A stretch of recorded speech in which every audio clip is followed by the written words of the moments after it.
With graphics like that, this guy must work out. How's it going, folks? Coming to you from the workshop this evening.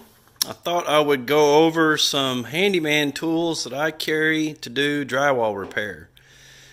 So this is everything from an entire room to a small patch, or I don't do a whole lot of drywall for an entire house, but a lot of medium size, adding a room, doing a room addition or something like that, I'll do the drywall for that. So somebody that does it for a living is, of course, going to carry a lot more, does drywall and every day is going to carry a lot more tools than this, but these are kind of the ones that I've found work best.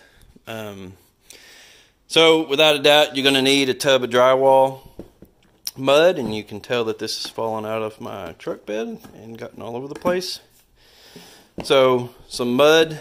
They also make some quick set mud that's a powder form I keep in my trailer that you can mix, and it'll dry. I think it's like 20 and 45 minutes are the ones that are carried around here, which is really nice if you're doing a repair in the evenings and you're doing a repair and trying to get it all done in one day.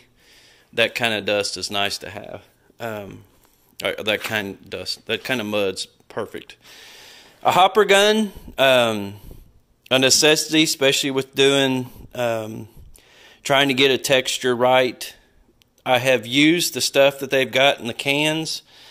Sometimes it works, sometimes it doesn't. I have never had an issue with the hopper gun not working. So if you're trying to get it to look right, you need to have a hopper. You don't actually have to have this exact one. I've got several versions. I've got 2 of these and another one that's an off-brand, but a hopper gun is a necessity for finishing out drywall.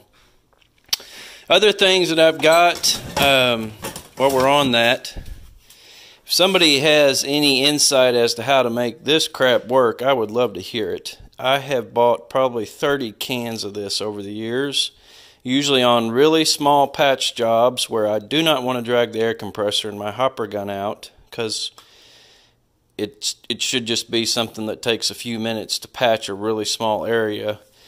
And I have maybe 1 can out of the 30 I've bought in the last 10 years has worked.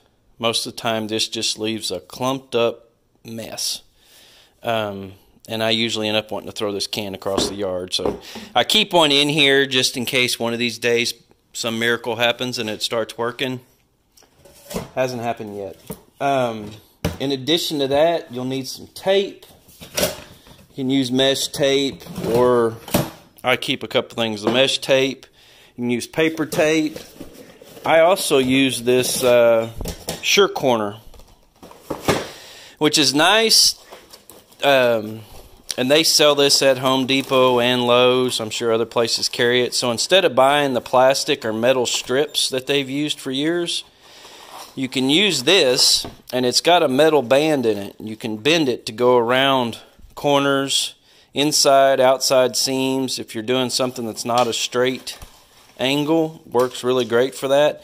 The only thing I've found is even pre-mudding and seeing other jobs, I haven't seen this hold and not break loose from the drywall. So maybe there's some hints. I'm always up for learning something new that I'm not doing right, but even other guys that have installed this in new build homes, I've noticed after several years, it'll start, especially on the outside corners is where I see it most of the time, it'll start pulling loose. So, but it is nice. It's a lot better than carrying those plastic or metal strips, and it works.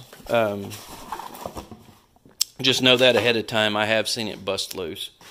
A couple of trials. This is for digging out of a bucket. So you buy a 5-gallon bucket of mud, even a bucket like that won't really work in there, but it's for digging out the mud out of your box or bucket to put on your tray.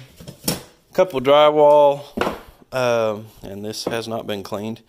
That's a small drywall trial. I also keep a Hitachi drywall gun. These are really nice if you're doing a large area. It has an ungodly long cord on it, but you can do it by yourself, basically. Get it up there and then just drive the screws in. Works just like a deck gun. Really, really handy. Use that. I use that for adding a room addition on our house. Sander. You need a couple different sanders. This is just a hand sander. You can buy the blocks, the little foam blocks as well. I also have one that's on a pole. And then I've got this round sander that I keep. I carry the bar for this is in my work trailer, so I don't carry this all the time. Kind of a nice little sander for sanding down drywall.